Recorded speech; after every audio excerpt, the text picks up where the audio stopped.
Turkey is a fascinating country. Geographically, it is transcontinental, connecting both Europe and Asia.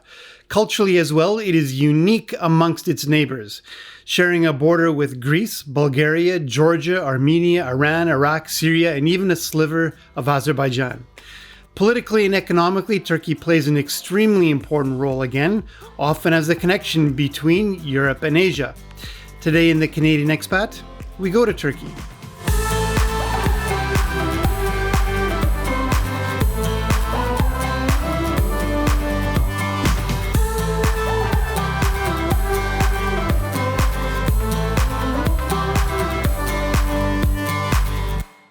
I have the pleasure of welcoming Anita Kuehnel-Atar. Anita has made Turkey home for the past 18 years. Anita, welcome to the Canadian Expat. Thank you very much. Good to be here. Anita, just to give us some background, can you tell us how you ended up in Turkey? Yeah, that's a common question. I was working, just before I came to Turkey, I was working for a language school that represented an institution in Canada, in Vancouver and Toronto. So I traveled around the world to recruit students to learn English in Canada. Oh, very and good. Turkey was, it was it was a fantastic job, and it's a fantastic sector to be in. And Turkey became my market. So I was instrumental in opening up the market. There's international education agents who represent institutions from around the world in different countries. So I came here and I fell in love with the country. The very first time I came here, I was sitting at the top of a hotel in Izmir, 32nd floor, with a glass of wine and a book next to me. I looked out at the bay and I just started crying because this was the place for me.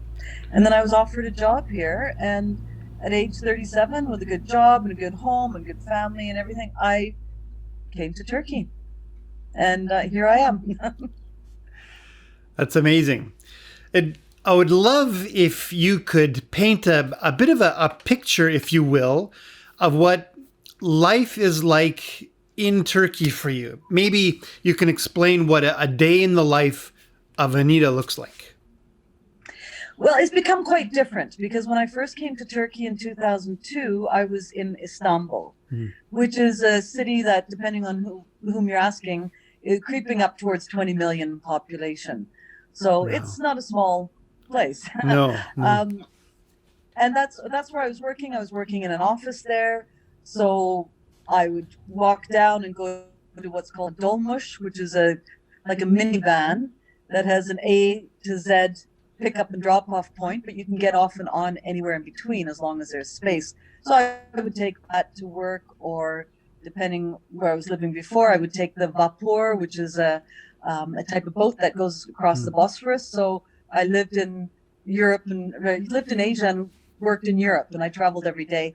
So a lot of it was being just amongst a lot of people and a lot of life that's just taking place in every corner. And it was quite a learning curve for me, because of course I didn't have the Turkish language. I wasn't prepared for the work style and just the way things ticked. And it's just been such a fun experience learning about it over the years and feeling confident and comfortable with it. So you mentioned the work style. How does the work style differ from what you'd be used to in Canada? Well, it was very different when I was in an office. First of all, unless you're working at a bank or for the government, it's minimum 6-day work week. And usually from 9 till 7, maybe a little shorter on a Saturday, depending. There's not, if you're looking for a pen, there is one in front of you. There's not all this masses of stationery and pre-thinking and everything sort of organized the same way we have, or that I was used to, because I come from a banking background as well. So it was just very different the way people interacted with each other. I was working for an education agent, so they were promoting schools from around the world to Turkish students. There were no appointments. People just came in. They'd always get your personal phone number, and you'd have to talk to them at 10 o'clock at night or 6 in the morning or whatever it was. And there was no training for me. It was baptism by fire.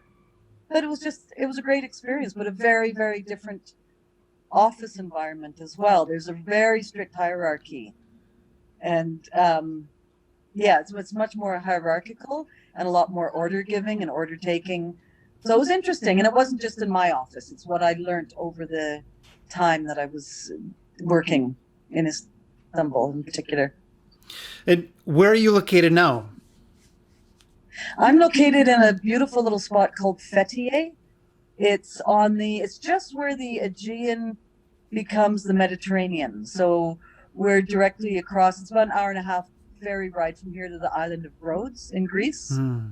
So yeah, it's a beautiful, beautiful spot. So I love to ask this question. When you look out your front window, what do you see? How about I show you Oh, awesome.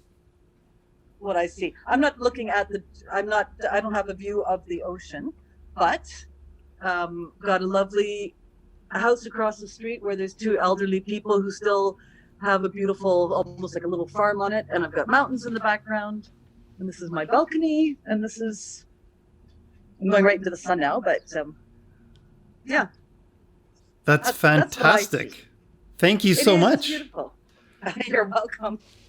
You're welcome. And here, I mean, I work from home because I'm still very much entrenched in Canada. I'm not fully here, so to speak. I go back and forth to Canada probably 6 times a year. And my primary residence is in Nanaimo on Vancouver Island. All right. And my whole family is there. Yeah. So my work is located in Canada because I own a company in Canada now for the last 10 years. Amazing. You are a prime example of what the Canadian expat really loves to talk about, and that's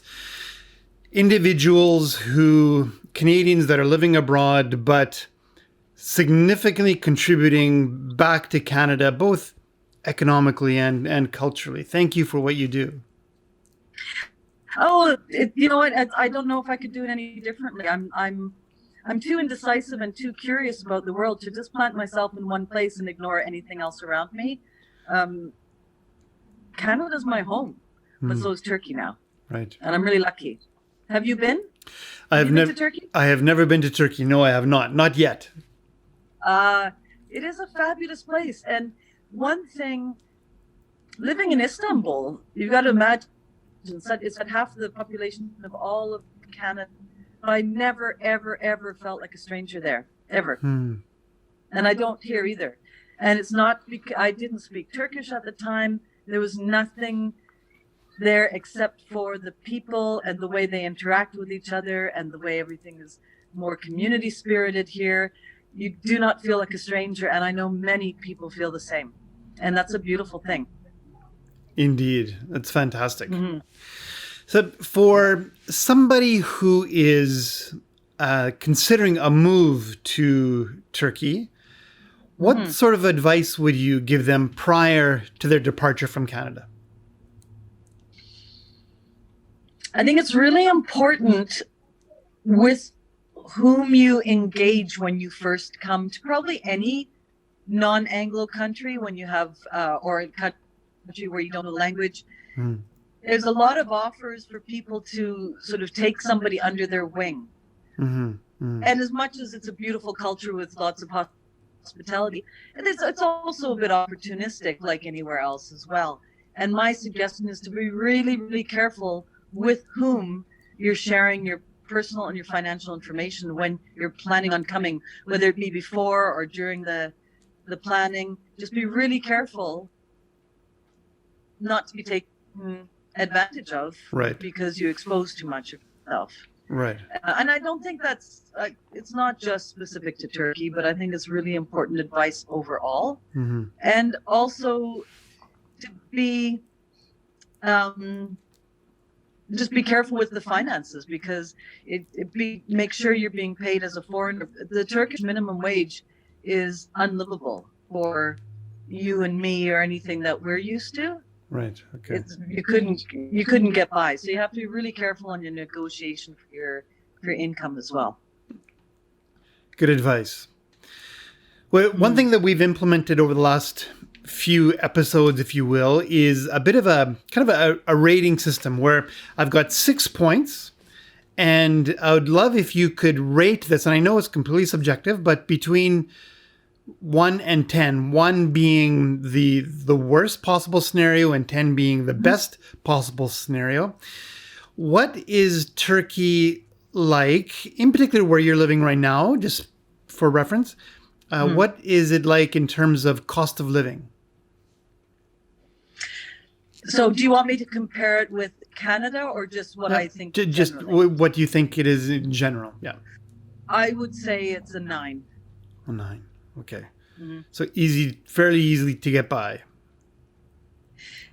Well, especially with exchange rates. That's why I was saying it's careful to negotiate your income as well and be careful. But yes, it's very, very affordable. Perfect. Healthcare. Excellent. It's 10. Amazing. There's a lot of private institutions and even the public ones, but they tend to not be as aesthetically welcoming, shall we say. But Turkey is a medical tourist destination as well. So for laser surgery, for eye surgery, for hip and knee replacement, oncology, it's an amazing, you get the right people. I have something wrong with my foot, and I'm seeing an orthopedist tomorrow at 9:30 in the morning. I'd have to wait for 4 months in Canada for that. Wow. Yeah, it's impressive. The friendliness of the Turkish people. I'd give them a 12. 12, perfect. Yeah. How about the community of other expats as that support system? I don't seek it out. I never have. But I do know where I am, it's a huge, huge British enclave. So there's a big, so depending on where you are, there's different groups, but I don't think there's anywhere where there's a group of Canadians that's a critical enough mass to make it a community. But I've never sought it out, so I genuinely can't even rate that. Fair enough. Services that you might receive from a Canadian consulate or embassy. I'd go about a 6 for that. Okay.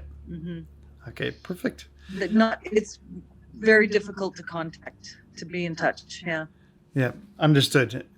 So, fantastic. So this is, of course, just gives a little bit of a benchmark, of course, for somebody who is considering the move to Turkey. Thank you very much.